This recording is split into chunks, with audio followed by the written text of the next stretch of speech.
네, 윤석열 대통령이 인공지능 AI 3대 강국 도약을 위한 새로운 청사진을 제시했습니다. 이를 위해서 국가인공지능위원회를 출범하고 또 구체적인 실현 방안들을 발표를 했는데요. 자세한 내용은 취재기자와 함께 하나하나 짚어보겠습니다. 이유진 기자 나와 있습니다. 어서 오세요. 네, 안녕하세요. 네, 자 윤석열 대통령이 AI 3대 강국의 도약을 위해서 국가 총력전을 선포를 했습니다. 지금 전 세계적으로 AI 패권 경쟁이 일어나고 있는데 이 경쟁에서 주도권을 잡기 위해서 총력을 기울이는 모습인데요. 주요 내용부터 좀 짚어볼까요? 네, 어제 국가인공지능위원회가 첫 출범했습니다. 위원장을 맡은 윤석열 대통령은 AI 3대 국가 도약으로 글로벌 AI 중추국가를 실현하겠다고 밝혔습니다. 관련 발언 먼저 들어보겠습니다. AI는 그 자체로서도 산업 가치가 엄청납니다마는 중요한 기반 기술로서 산업 전반에 막대한 전후방 효과를 주고 있습니다. AI가 제조, 의료, 금융, 행정 등 국가 사회 전반에 성공적으로 도입된다면 엄청난 경제적 가치가 창출될 것이라는 의견이 모든 분들에게 다 공유되고 있습니다. 정부 차원에서는 크게 4대 프로젝트를 추진하는데 먼저 국가 AI 컴퓨팅 인프라를 대폭 확충하겠다는 계획입니다. 이를 위해 2조 원 규모의 국가 AI 컴퓨팅 센터를 구축하기로 했습니다. 이를 통해서 최신 그래픽 처리 장치 GPU 규모를 현재 우리가 보유한 규모의 15배인 이 엑사플롭스 이상으로 확충할 계획입니다. 이 같은 규모는 현재 GPU 시장 선두업체인 미국 엔비디아사의 고가 GPU 제품인 H100 3만 개를 합친 수준입니다.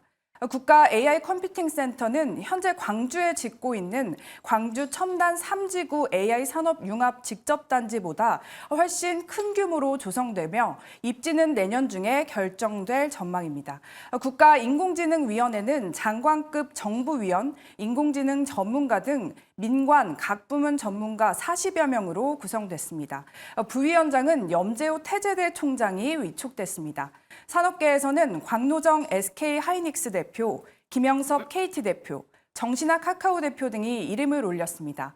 이들은 AI 정책 전반에 대해서 심의 의결하는 역할을 할 계획입니다. 네, 윤석열 대통령이 직접 위원장을 맡게 됐는데 그만큼 AI 산업에 대해서 대통령이 직접 챙기겠다 이런 의미로 해석이 됩니다. 그만큼 대통령의 의지가 엿보이는 그런 부분인데 이렇게 국가 차원의 총력전이 선포가 됐어요. 그만큼 투자 규모와 그 추진 프로젝트도 아마 역대급이 되지 않을까 싶은데요. 실제로 그 규모가 어떻게 될까요? 네, 그렇습니다. 민간 산업계는 올해부터 4년간 AI 분야에 총 65조 원을 투입합니다.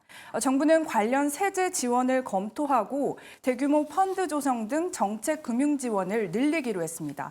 먼저 산업부는 2027년까지 선도 프로젝트 300개 이상을 추진합니다. 이를 통해서 2030년까지 산업 분야 70%, 공공 분야 95%로 AI 도입률을 끌어올릴 방침입니다. 정부는 우리나라 경제 체질 전반을 AI로 개선하면 2026년 기준 총 10조 원 규모의 경제 효과를 낼 것으로 추산했습니다.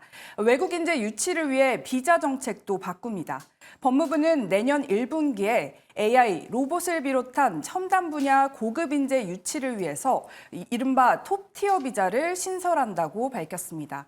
톱티어 비자는 글로벌 최상위권 대학 이공계 학사 학위 이상 취득자, 대학 기업 연구소 재직자, 세계 수준 원천 기술 보유자와 동반 가족의 한국 정주를 유도하기 위해서 제공됩니다. 네, 이렇게 AI 산업 진흥에 속도를 내고 있는 만큼 이와 관련한 법 제정도 좀 더 빠르게 이루어져야 될 것 같은데요.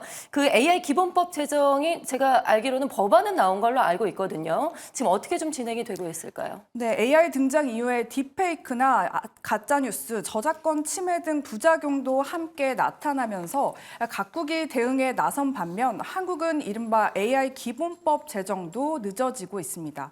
유럽연합은 세계 최초로 AI법을 통과시켰고 미국은 지난해 말 AI 안전평가 의무화 등을 내용으로 하는 AI 규제 행정명령을 발표했습니다.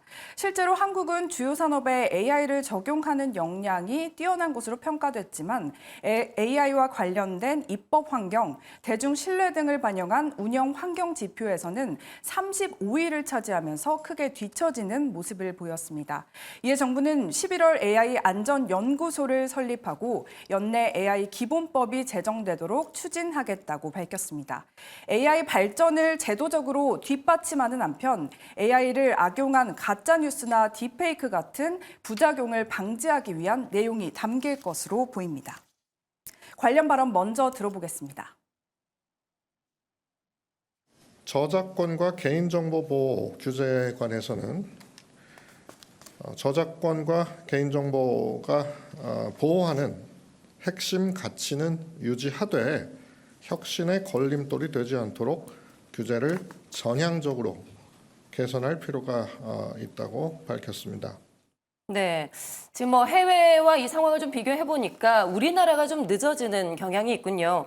그 현재 법안 통과에 대해서는 여야 모두 이견은 없는 것으로 알고 있는데 그 법안의 내용과 관련해서는 좀 엇갈린 반응들이 나오고 있다고요. 네, 그렇습니다. 여야 모두 AI 기본법에 대한 공감은 이룬 상태입니다. 하지만 양측은 최근 AI 기본법 제정을 위한 논의를 재개한 것으로 알려졌는데요. 앞서 24일 국회 과학기술정보방송통신위원회에서 열렸던 AI 기본법 공청회에서도 여야 모두 AI 기본법의 조속한 입법에 공감했습니다.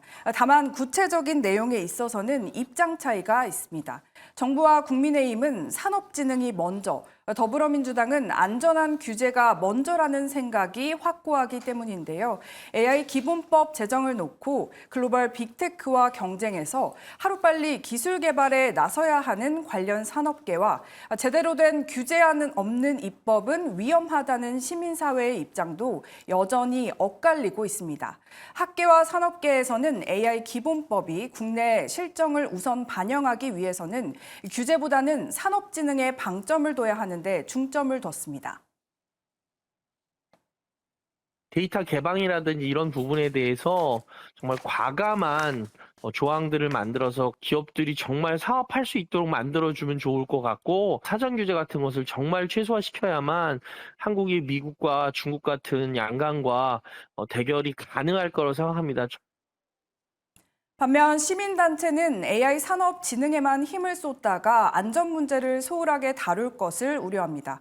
고위험 AI에 대한 규제 등의 조치도 함께 마련해야 한다는 주장입니다. 현재 국회에서는 관련 법안 10개가 발의돼 있는 상황입니다. 네, 과거 IT 강국의 저력을 다시 한번 살려서 우리나라가 AI 3대 강국으로 도약할 수 있기를 좀 기대를 해보겠습니다. 지금까지 이유진 기자와 함께했습니다. 고맙습니다.